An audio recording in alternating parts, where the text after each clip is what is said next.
Hello, everybody. It's Brenda Eason. I'm founder of the Black Business Owners Network, also founder of Black Wall Street DC, Operation Save DC.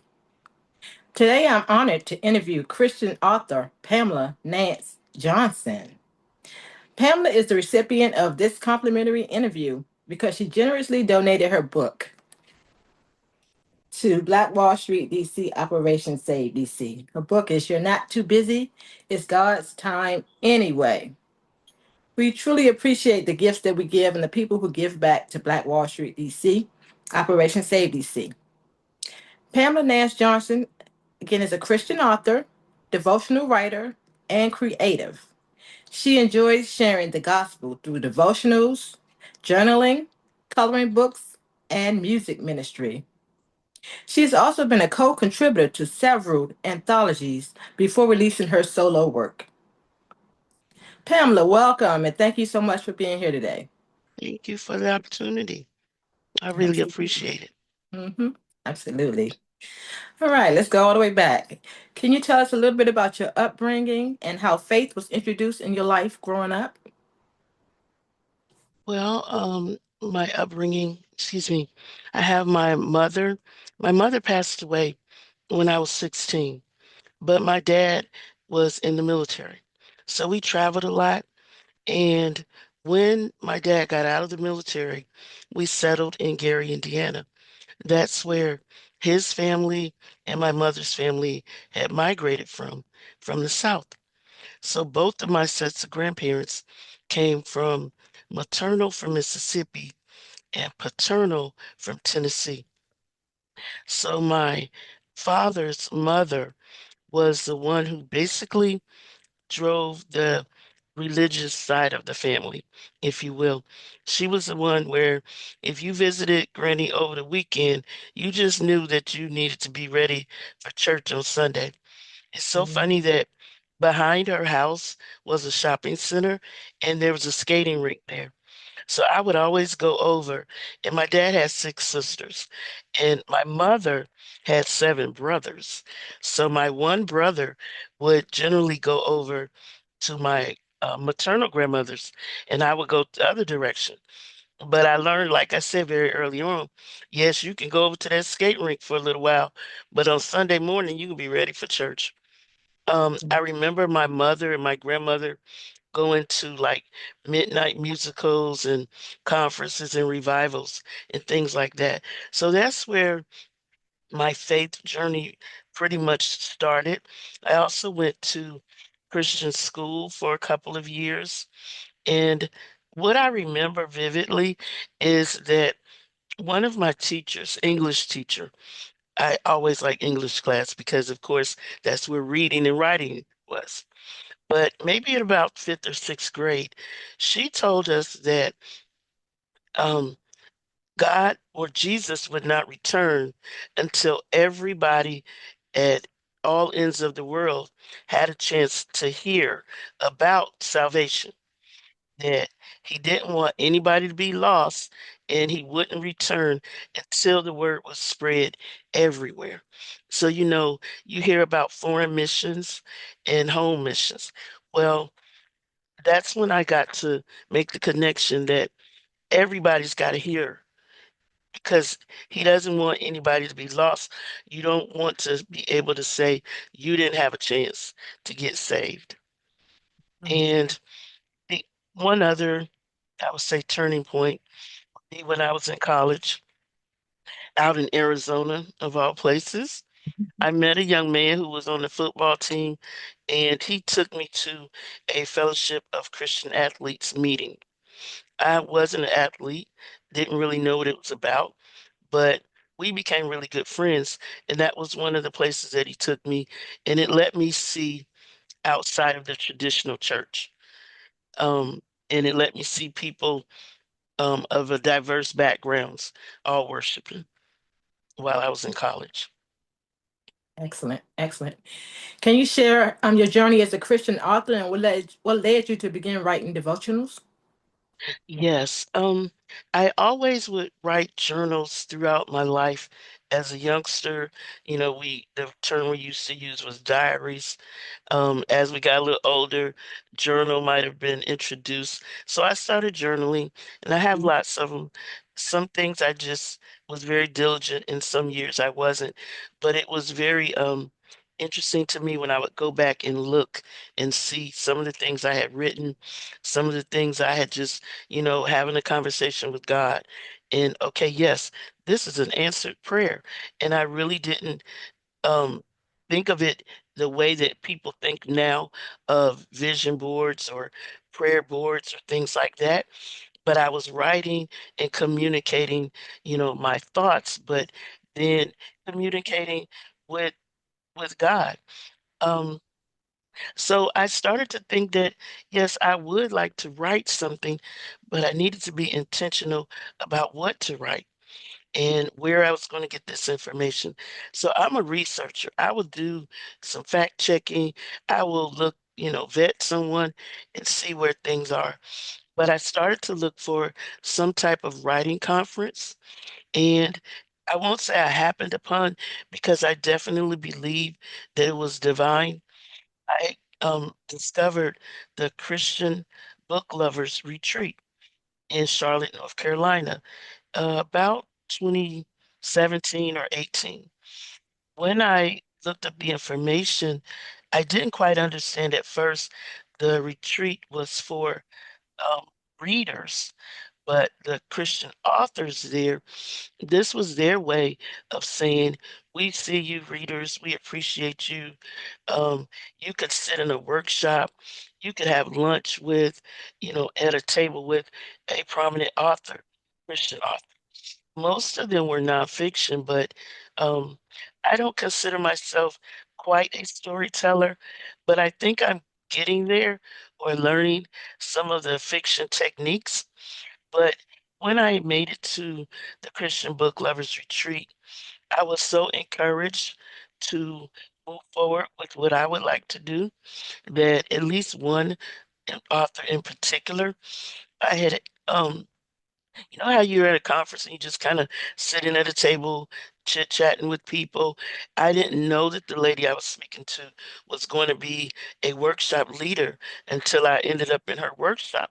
But she said to me or asked me, "Do you want to write? Are you aspiring?" And I said, "Yes." She said, "Well, you need to own it. Just go ahead and call yourself a writer, start writing." Well, uh, basically, I said, "Okay." Next year, I went again and I saw her. She asked me again, "Have you written anything?" No, I hadn't written anything. So I said, "Okay, God." And I continued to go because I knew that this was a place I needed to be. Um, the book retreat had an opportunity for anthologies. And so that was my first writing project. I submitted my idea. It was accepted. And in 2019, I had a chapter in the anthology. It was called Back in the Day was the general theme. And my chapter was Better with God on My Side. So I chose to share some of my testimony, and that's why I called it. And so that from there, people say, the rest is history. I'll just say the rest is my story, and it's still being written. Wonderful, wonderful. And as you said, you were a co-contributor to several anthologies before releasing your own book. What inspired you to step out and pursue your own solo works? Well, one of the projects that I had written and the publisher or visionary had put out a call for a writer's boot camp. So it was 21 days. And she said, if you have an idea and you are really, basically serious about doing it, I'm going to give you, we're going to get together for 21 days. We had weekly Zoom meetings and we had our plan laid out. We had homework. Um, we had individual sessions. I just knew that, okay, it's my time. And when this came about, okay, God, you open the door. I'm going to walk through it. I'm just going to go for it. Nice. Now, your devotional, You're Not Too Busy, It's God's Time Anyway, speaks to people who feel overwhelmed by life. What was the heart behind writing this book? The title, I'll tell about that in a moment. But I started to share. I'm a commuter, so I commute from Virginia to DC to go to work. And I wasn't always. I started kind of late in government, if by other people's standard. 2012, I started to commute from Fredericksburg up to DC, and I was riding the commuter bus, either the bus or the train. And in the wee hours of the morning, I'm awake, but I this is some quiet time. And so I would take my phone out, look up a song, have my headphones on. Yeah, I got a gospel song. Let me see if I can find a scripture to go with this. Okay, and I'm telling people on my Facebook page that, excuse me, on my way to work, and I've got this song, this scripture, and I'm praying for a peaceful, productive day. How y'all doing? Something like that. And I started to get good feedback. I really thought I was doing it for me, but other people, I'm sorry, I'm getting over a little cold. Other people started to say, you know, that scripture really spoke to me, or I've never heard that song before. That touched my heart. Or can you just pray for me today? You know, people would share a few things. Some people would send me a message, others would just comment. But so daily, while I'm riding the train or the bus, I start to do that. So I had enough as a foundation. Say, you know what? This is a devotional right here. Because there are plenty people who it doesn't take a lot of time. My entries probably are a 10-minute read, but I give you a reflective question for you to have a chance to think about how your day is going. Think about whatever that thought was for that day. The other thing I've done since writing the devotional, I have come out with a journal. Okay. And the journal, I don't know if you can see it, but it's blank. So it gives the reader a chance to put their scripture, their song, and their reflection to follow along after the 31 days. Now it's your turn. Okay. Okay, nice, nice. Now, many people feel too busy to spend time with God, unfortunately. But what would you say to someone who feels spiritually disconnected because of their schedule? I would say be intentional. Like I said, I had found the time at the beginning of my day. Someone said to me, I love the way you command your day because you get it started just like that. You Right. make it so that your thought process, your you're not distracted, you're not in a rush. So I know that I have that time. Some people, you may have it at the end of your day. Mhm. One of my friends said that. She said, it helps me sleep when Mm, I look at that song and I find it. Um, you could take your lunch break and just have a couple minutes. You could mhm, be on the plane. You could be sitting in the carpool line waiting for your child to come out of school. mhm, You can, as long as you look for them, those little moments that you think when you scrolling on your phone, instead of doing that, pick up the devotional. Only it's a few minutes because we get consumed. You can scroll and you look up and it's an hour. mhm. Like, oh my goodness. And that is just empty time. You really weren't doing anything. Right. It's God's time anyway, right? You're not too Absolutely. busy. All right. Now, your devotional beautifully blends scripture, prayer, and song suggestions. Why was it important for you to include worship and music? Because music can usher you to a place of worship. It can take you to a place of praise. Music is all around us, and a lot of times, if you hear a certain song, it's going to take you to where you heard that song. Um, I just know that music can minister sometimes before the word. Even in the Bible, they send out the singers, the singers before the soldiers. So that was important to set the atmosphere, even in church. Um, Everybody doesn't come in with their garment of praise, even though we should. But sometimes if you just sit, the music can speak to you. Yes, And indeed. it was important for me to say in particular what artists, because I introduced myself to different people, and I Mhm. want other people to hear them too. Now, why do you believe that being fully present with God one moment at a time is so important for spiritual growth? Well, he needs our undivided attention. Um, that's actually the name of the journal. Present moments, the gift of today. So take advantage of the moments in the day. So many people are either looking backwards or trying to jump ahead. God works in today.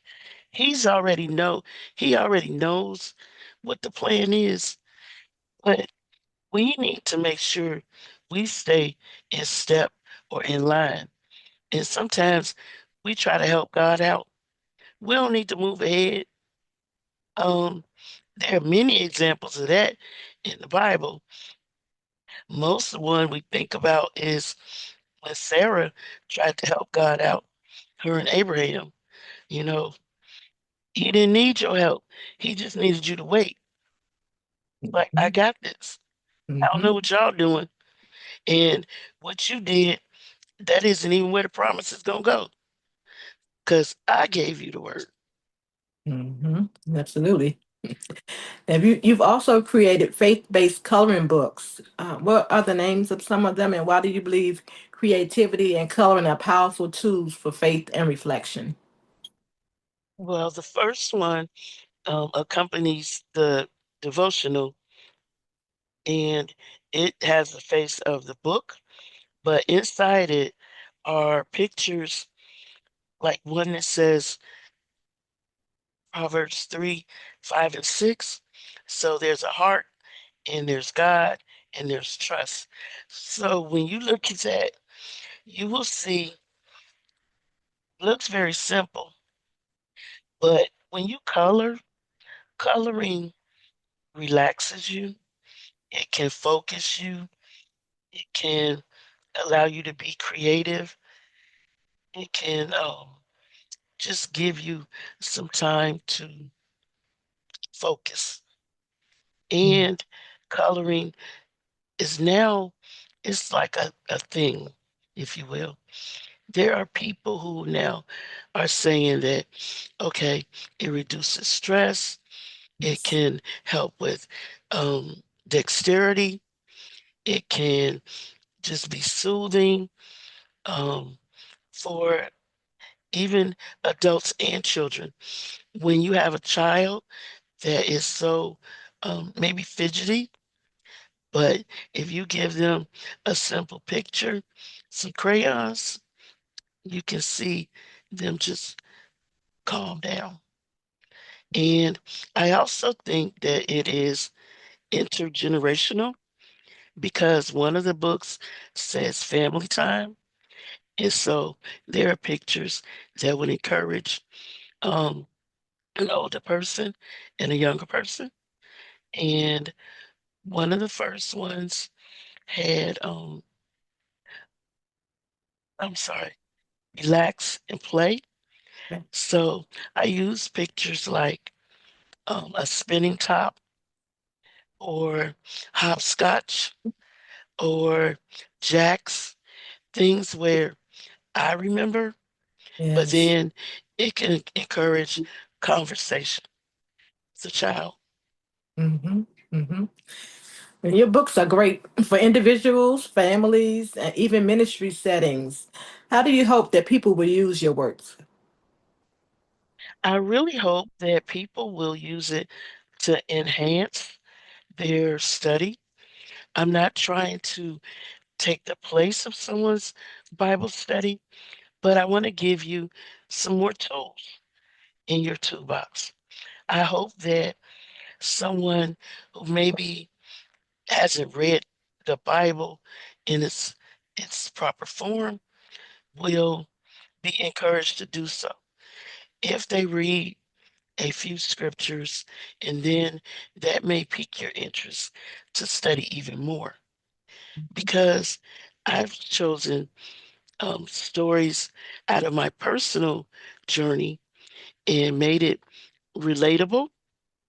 And I use a translation of New Living Translation so that it would be easier to read, but not water down the word. So you still get the message. Um, that's really what I hope is that it will be an encouragement. It will be an addition to. Right. Are there any other books or devotionals that we haven't discussed that you'd like to talk about? And do you have a favorite? Um, I have 10 coloring books right now. And if you go to my website, you can see all of them. One that I did most recently, I'm really proud of, The Greatest Gift.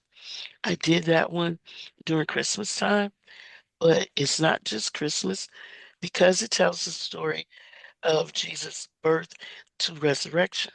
So it could be anytime, but one of my church sisters used it in our Christmas program.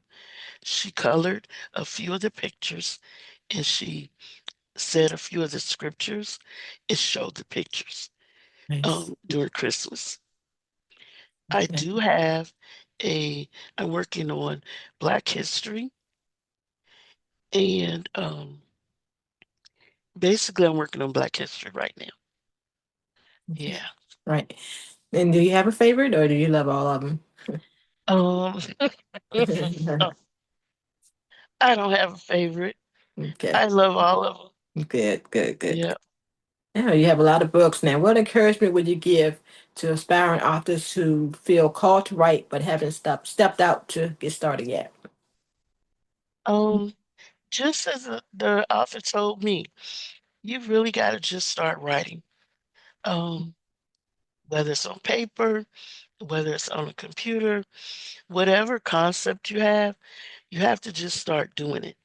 And when you start writing, you will see yourself get more focused. And then you need to get around some good people who will give you sound advice and point you in the correct direction. Like me, I know that I'm not for everybody and everybody's not for me, but I do have an audience and I do have a voice. Yeah. But once you find your voice, then it'll come together and you'll know, but you got to Yes. just start doing it. Gotta get started. And you can't just put it off because I mean, it's not a cliche that tomorrow's not promised. But if you've got something inside of you, somebody needs to hear that, and they won't hear it until you get it out there. So Um, true. I've been doing these different podcasts, and each one of them, I've learned a little something about the host, or I've been able to put out something different about me. So It's been what I would call my virtual book tour, Mm, and I am really enjoying the journey. amazing. I'd love to have you back again. Um, for your next book, you said you're working on a Black History book, right? The Black History coloring book, Uh-huh. and it will have not just pictures, but I'm putting questions and answers because I want people to be able to identify, like, who is the inventor Mm-hmm. that invented certain things. And so I'm going to put that in here. Can't wait. And then finally, please let everyone know how they can connect with you or share your website, social media, and where they can purchase your books. All right. All of them are on Amazon, but you can purchase them. Pamela Nance Johnson, if you look in Amazon. You can also contact me through Facebook, Pamela Nance Johnson. That's also my website. So if you get my name, you can pretty much find me. Also, Instagram is Pamela Nance Jo. Um, but Yes. yeah, if you got my name, you Google me, it'll come up. But I have some inventory, and Amazon is your next choice. Excellent. And do you have any final words, or is there anything else you'd like the world to know about who Pamela Nance Johnson is, or what type of legacy you'd like to leave with the world? Wow. First of all, I would just like to say that, like I said, I appreciate and I am humbled by every opportunity. Um, I take no real credit. I give it all to God because He opens up every door. Every opportunity has come through, you know, someone. I got to know you or found out who you are through a friend, Frankie Washington. Oh, okay, excellent. So she sent me her video of giving back. And I Mhm. listened to it and I said, "Oh, this is interesting. Let me see Mhm. what I can do." Mhm. Um, if you call me nothing else, remember nothing else. I'm just a child of God to spread the word. I may be have a title as minister in my church, but I want to take the word outside of the four walls. And this is what God gave me to do. So through books and through that teacher who told me that everybody has to have a chance, that's what I hope that my books do. Give people a chance to know salvation. Mhm.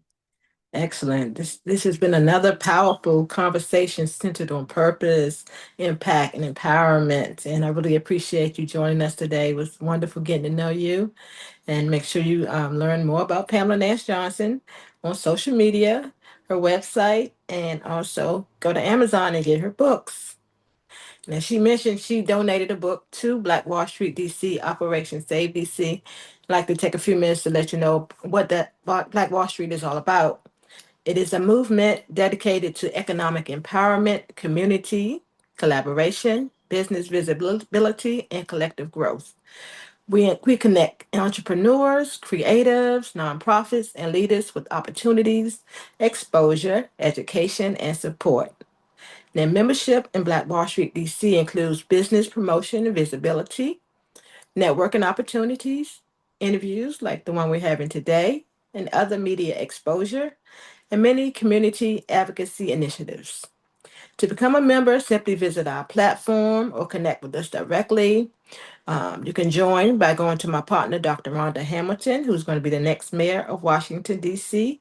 Her website, which is Rhonda Hamilton, 4dc.com. Again, Rhonda Hamilton, the number 4dc.com, and click on Black Wall Street, D.C. Again, it was wonderful interviewing you today, Pamela, and I look forward to interviewing you again when your next work comes out. Thank All you right. so much. Mhm. All right, guys. This is Brenda Eason. Make sure you follow me on all social media, like Facebook, Instagram, TikTok at Brenda Eason, and YouTube at Brenda Eason's World. This is Brenda Eason signing off. Peace. You can do what you want, just seize that day. What you're doing tomorrow's